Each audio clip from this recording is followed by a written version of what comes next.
Everyone, स्वागत है आप सबका learning with Gautam YouTube channel में। तो आज की इस वीडियो में हम करने वाले हैं बीपीएससी शिक्षक भर्ती के लिए म्यूजिक के यानी कि संगीत के महत्वपूर्ण प्रश्न को, जो कि आपके आने वाले एग्जाम के लिए काफ़ी ज़्यादा इंपॉर्टेंट प्रश्न रहने वाला है। इस वीडियो में मैंने जितने भी क्वेश्चन लिए सभी क्वेश्चन सिलेक्टेड और इम्पॉर्टेंट है, तो आप लोग वीडियो को अच्छे से ध्यानपूर्वक और लास्ट तक जरूर देखिएगा। तो चलिए शुरू कर लेते हैं फर्स्ट क्वेश्चन से। और फर्स्ट क्वेश्चन है हमारा, झप ताल में कितनी मात्रा होता है। झप ताल कितनी मात्राओं का होता है, तो याद रखना है आप लोगों को कि झप ताल जो है ये 10 मात्राओं का होता है, यानी कि ऑप्शन नंबर बी हो जाएगा।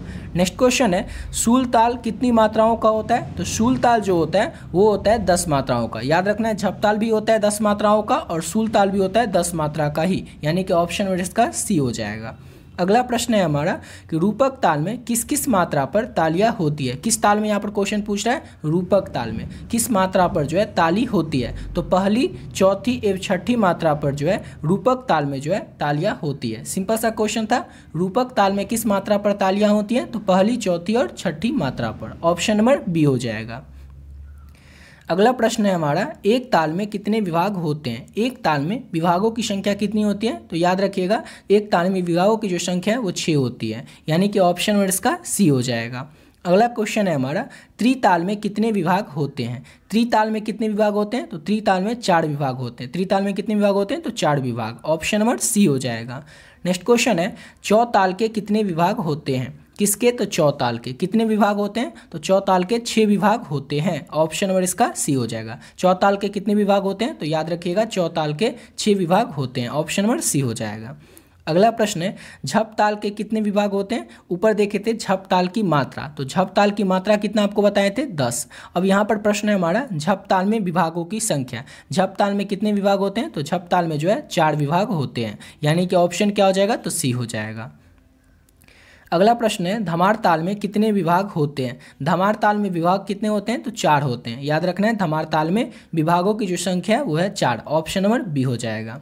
अगला प्रश्न है, शूल ताल के कितने विभाग होते हैं। शूल ताल में कितने विभाग होते हैं, तो शूल ताल में 5 विभाग होते हैं, यानी कि ऑप्शन क्या हो जाएगा, तो ऑप्शन नंबर इसका सी हो जाएगा। अगला क्वेश्चन है हमारा, तिलवाड़ा ताल कितनी मात्राओं का होता है। तिलवाड़ा ताल जो होता है ये कितनी मात्राओं का होता है, तो ये होता है 16 मात्राओं का। ऑप्शन नंबर डी हो जाएगा। सिंपल सा क्वेश्चन है, तिलवाड़ा ताल कितनी मात्राओं का होता है, तो 16 मात्राओं का होता है। अगला क्वेश्चन है हमारा, धमार ताल में खाली का प्रयोग किस मात्रा पर होता है। क्वेश्चन को अच्छे से समझना है। क्वेश्चन पूछ रहा है आपसे कि धमार ताल में जो खाली है उसका प्रयोग जो है किस मात्रा पर होता है। चौथी मात्रा पर, 5वीं पर, 6वीं पर या फिर 8वीं मात्रा पर। तो 8वीं मात्रा पर धमार ताल में खाली का प्रयोग किया जाता है। किस मात्रा पर, तो 8वीं मात्रा पर। ऑप्शन नंबर डी हो जाएगा। अगला क्वेश्चन है हमारा, एक ताल में कुल कितनी तालियां होती हैं। एक ताल में कुल कितनी ताली होती है, तो एक ताल में 4 ताली होती है। कितनी ताली होती है एक ताल में, तो 4 ताली होती है। अगला क्वेश्चन है हमारा, झप ताल में कितनी तालियां होती हैं। झप ताल जो है इसमें कितनी ताली होती है, तो याद रखना है आपको झप ताल जो है इसमें 4 तालियां होती हैं। देखिए ये सब क्या है कि आपको रटना पड़ेगा, क्योंकि कुछ ऐसे प्रश्न होते हैं, कुछ ऐसे क्वेश्चन होते हैं जिसको आपको समझना पड़ता है और समझ करके उसका उत्तर आप दे देते हैं। लेकिन जी इसमें क्या है, इसमें जैसे तालियां हैं, किसमें कितना होता है, किसमें कितना मात्रा होता है, तो ये सब आपको याद रखना पड़ेगा। ठीक है, अब अगला क्वेश्चन करते हैं। और अगला क्वेश्चन है हमारा, त्रिताल में कुल कितनी खाली होती है। त्रिताल में कुल कितनी खाली होती है, तो त्रिताल में कुल एक ही खाली होती है। ऑप्शन नंबर इसका ए हो जाएगा।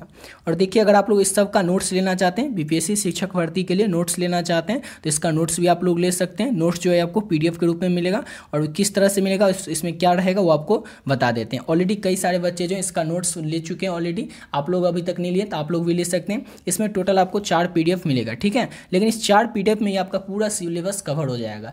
कैसे हो जाएगा वो आपको बताते हैं। पहला जो पीडीएफ है ये थ्योरी का पीडीएफ है, यानी कि आपके सिलेबस में जो कुछ भी मेंशन किया गया, जो कुछ भी टॉपिक आपको पढ़ना है, जिस भी टॉपिक से आपके एग्जाम में क्वेश्चन आएंगे, चाहे वो ताल से आए, चाहे वो राग से आए, या फिर हिंदुस्तानी संगीत के विभिन्न घराना से आए, हिंदुस्तानी संगीत के इतिहास से आए, जितना भी टॉपिक आपके सिलेबस में दिया गया उस सभी टॉपिक को एक ही इस पीडीएफ में ऐड कर दिया गया। ये जो पीडीएफ है 76 पेज का ये पीडीएफ है, समझ गए। अब क्या होता है, आप लोग बुक जब पढ़ते हैं तो राग के लिए एक अलग बुक पढ़ना पड़ता है, ताल के लिए एक अलग बुक पढ़ना पड़ता है, घराना के लिए एक अलग बुक पढ़ना पड़ता है। लेकिन ये जो पीडीएफ है इसमें आपको एक ही पीडीएफ में आपका पूरा सिलेबस को कवर कर दिया गया है। आपको केवल करना क्या है, इस पीडीएफ को अच्छे से पढ़ लेना है। 76 पेज का ये पीडीएफ है, इसको अच्छे से पढ़ लीजिए और आपका पूरा जो सिलेबस है वो एक ही पीडीएफ से कंप्लीट हो जाएगा।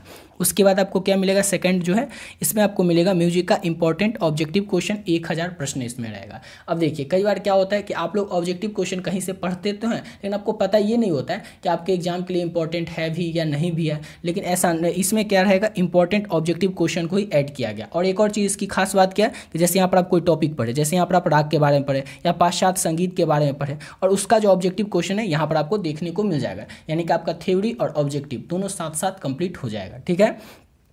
अब थर्ड जो पीडीएफ है इसमें क्या रहेगा, इसमें PYQ बेस्ड क्वेश्चन। अब देखिए पिछले साल में जितने भी क्वेश्चन पूछे गए बीपीएससी में हो या स्टेट एग्जाम में, उस सभी को एनालाइज करके इस पीडीएफ को तैयार किया गया। इसमें टोटल आपको 500 क्वेश्चन मिलेगा, जो इस साल आने की बहुत ज़्यादा संभावना है, चांस है। या प्रीवियस ईयर जो क्वेश्चन है उसको एनालाइज करके उसके बेस पर तैयार किया गया इसमें क्वेश्चन है, और इस क्वेश्चन की संख्या इसमें 500 है। ठीक है।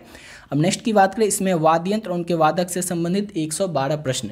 जैसे होता है कि वाद्य यंत्र को जो कोई भी जो वादक है वो किस वाद्य यंत्र से संबंधित है, इस तरह के प्रश्न को कहा जाता है वाद्य यंत्र और उनके वादक से संबंधित प्रश्न। और इस तरह के क्वेश्चन आपके एग्जाम में 5 से मिनिमम 5 और मैक्सिमम 7-8 क्वेश्चन पूछे जाएंगे। 10 मैक्सिमम रहेगा, 10 से ज़्यादा नहीं रहेगा, और 5 से कम नहीं रहेगा मिनिमम। ठीक है।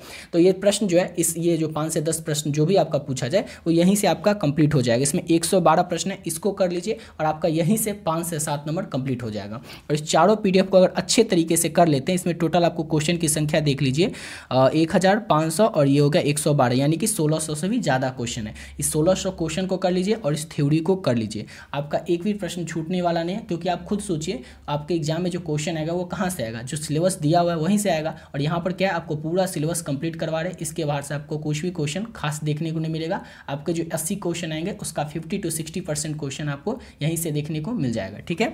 इसको सिर्फ अच्छे से तैयार कर लीजिए। 1600 क्वेश्चन है और ये जो थ्योरी का पोर्शन है इसको अच्छे से आप बस तैयार कर लीजिए। ठीक है।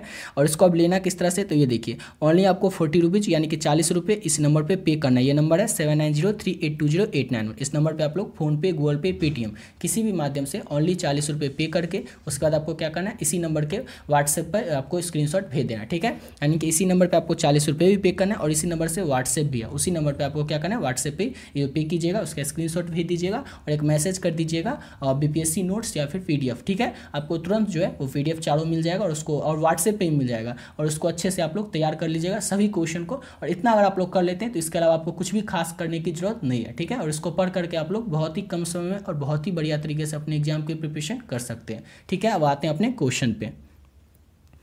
तो अगला क्वेश्चन है हमारा, चौताल में कुल कितनी तालियां होती हैं। अब यहाँ पर क्वेश्चन क्या है कि चौताल में कुल कितनी ताली होती हैं, तो चौताल में 4 ताली होती है, यानी कि ऑप्शन हो जाएगा इसका सी। अब अगला क्वेश्चन है हमारा, जिस रचना में राग का पूरा लक्षण वर्णित हो वह कौन है। ऐसा कौन सा रचना है जिसमें कि राग का जो पूरा लक्षण है वो वर्णित होता हो, तो वह है लक्षण गीत, यानी कि ऑप्शन में इसका डी हो जाएगा। अगला क्वेश्चन है हमारा, रविंद्र संगीत नाम की शैली के जन्मदाता हैं।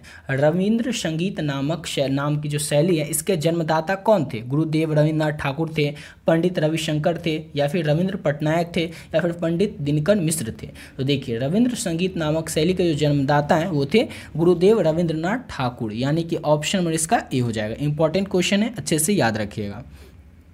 अगला क्वेश्चन है हमारा, गुलाब नबी शेरी ने किस गायक शैली को जन्म दिया था। किस गायन शैली को जन्म दिया था, यहाँ पर गायक ने गायन होगा, कौन नहीं नौ होगा। तो गुलाब नबी शेरी ने किस गायन शैली को जन्म दिया था, तो टप्पा को जन्म दिया था गुलाब नबी शेरी ने। याद रखना है आप लोगों को, गुलाब नबी शेरी ने किस गायन शैली को जन्म दिया था, तो टप्पा को जन्म दिया था। ऑप्शन डी हो जाएगा। नेक्स्ट क्वेश्चन है, जिस गीत में 3 अंग हो वह क्या होता है। जिस भी गीत में 3 अंग हो उसे हम कहते हैं, देखिए 3 अंग मतलब त्रिवट हो जाएगा, ऑप्शन इसका ए हो जाएगा। ऐसे भी आपको याद रखना है, जिस भी गीत में 3 अंग हो वो क्या होगा, त्रिवट, ऑप्शन ए हो जाएगा। नेक्स्ट क्वेश्चन है, मीड के कितने प्रकार हैं। मीड के जो है कितने प्रकार होते हैं, 2, 3, 4 या फिर 5 प्रकार। तो याद रखिएगा मीड के 2 प्रकार होते हैं, यानी कि ऑप्शन नंबर ए हो जाएगा।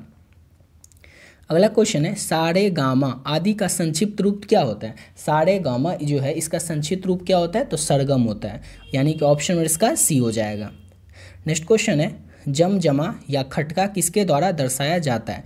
जमजमा या खटका ये जो होता है किसके द्वारा दर्शाया जाता है, तो ये सा के द्वारा दर्शाया जाता है। इस तरह से दर्शाया जाता है जमजमा या खटका को, ऑप्शन में इसका सी हो जाएगा।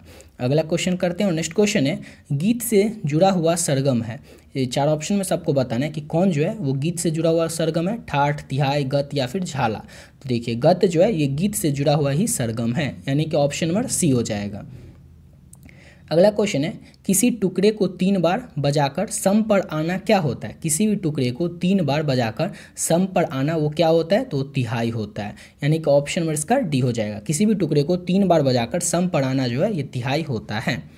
अगला क्वेश्चन है हमारा, सभी रागों की उत्पत्ति कितने ठाठों से मान है? सभी रागों की जो उत्पत्ति है ये कितने ठाठों से मान है? तो 10 ठाठों से मान है सभी रागों की उत्पत्ति, यानी कि ऑप्शन नंबर इसका डी हो जाएगा। अगला क्वेश्चन है, स्वरों को कंपन के साथ की जाने वाली प्रस्तुति कौन सी है? 4 ऑप्शन से आपको बताना है कि स्वरों को कंपन के साथ की जाने वाली प्रस्तुति जो है वो कौन सी है? तो हो जाएगा इसका ऑप्शन नंबर सी, गमक जो है ये स्वरों को कंपन के साथ की जाने वाली प्रस्तुति है। अगला क्वेश्चन है, प्राचीन काल में गमक कितने प्रकार के थे? अभी के समय नहीं पूछ रहा है, आधुनिक काल में नहीं, प्राचीन काल में पूछ रहा है क्वेश्चन आपसे कि गमक कितने प्रकार के थे। तो प्राचीन काल में जो गमक थे वो 15 प्रकार के होते थे, यानी कि ऑप्शन नंबर डी हो जाएगा। अगला क्वेश्चन है, नमित क्या होता है? नमित क्या होता है? झाला, ताल या फिर गमक होता है। तो नमित को हम लोग क्या कहते हैं? गमक भी कहते हैं, ऑप्शन नंबर सी हो जाएगा। अगला क्वेश्चन है हमारा, पद रचनाओं से संबंधित विभिन्न खंड कौन से हैं? 4 ऑप्शन में से आपको बताना है कि पद रचनाओं से संबंधित विभिन्न खंड कौन से हैं। तो मातु जो है ये पद रचनाओं से संबंधित विभिन्न खंड होते हैं। अगला क्वेश्चन है, चंचल प्रकृति की गायन शैली कौन सी है? 4 ऑप्शन में से आपको बताना है कि चंचल प्रकृति की गायन शैली कौन सी है। तो ठुमरी जो है ये चंचल प्रकृति की गायन शैली है, ऑप्शन नंबर सी हो जाएगा। नेक्स्ट क्वेश्चन है, चतुर्दंड प्रकाशिका की रचना कब की गई थी? चतुर्दंड प्रकाशिका जो है इसकी रचना कब की गई थी? तो 1660 यानी कि 1660 में जो है चतुर्दंड प्रकाशिका की रचना की गई थी, ऑप्शन नंबर सी हो जाएगा। नेक्स्ट क्वेश्चन है, चतुर्दंड प्रकाशिका जो है किनकी लिखी हुई पुस्तक है? तो याद रखना है आपको, इंपॉर्टेंट क्वेश्चन है। पंडित वेंकट मखी के द्वारा लिखी गई पुस्तक का नाम क्या है? तो चतुर्दंड प्रकाशिका। और ये कब लिखी गई थी? तो 1660 में। कब लिखी गई थी? तो 1660 में। किसके द्वारा? तो पंडित वेंकट मखी के द्वारा। अच्छे से याद रखिएगा। अब अगला क्वेश्चन है हमारा, नेक्स्ट क्वेश्चन, पंडित हरिदास स्वामी कौन थे? पंडित हरिदास स्वामी जो है वो कौन थे? तो एक गायक थे। कौन थे पंडित हरिदास स्वामी? तो एक गायक थे, ऑप्शन नंबर ए हो जाएगा। अगला क्वेश्चन है, एक ताल कितनी मात्राओं का होता है? एक ताल जो है ये कितनी मात्राओं का होता है? तो एक ताल जो है ये 12 मात्राओं का होता है, ऑप्शन नंबर सी हो जाएगा। अगला क्वेश्चन है, त्रिताल कितनी मात्राओं का होता है? क्वेश्चन है कि एक तो पिछला क्वेश्चन था एक ताल तो समझ गए 12 मात्रा। अब त्रिताल कितनी मात्राओं का होता है? तो त्रिताल जो है 16 मात्राओं का होता है, ऑप्शन नंबर इसका टी हो जाएगा। ठीक है, इस सबको अच्छे से याद रखें। देखिए आपको यह जितना भी मात्रा वाला है इसको अच्छे से याद ही रखना। जैसे अगर आपसे पूछ ले कि एक ताल जो है कितनी मात्राओं का होता है, तो 12 मात्राओं का होता है। पूछ ले कि त्रिताल कितनी मात्राओं का होता है, तो 16 मात्राओं का होता है। अभी जैसे पिछला क्वेश्चन कराए थे कि झप ताल, तो झप ताल कितनी मात्राओं का होता है? तो झप ताल 10 मात्राओं का होता है। शूल ताल कितनी मात्राओं का होता है? तो शूल ताल भी 10 मात्राओं का होता है। सबको अच्छे से याद रखिएगा। ठीक है, आशा करता हूँ आप लोग को वीडियो अच्छा लगा होगा। इस वीडियो को यहीं पे कंप्लीट करते हैं, मिलते हैं नेक्स्ट वीडियो में। ठीक है।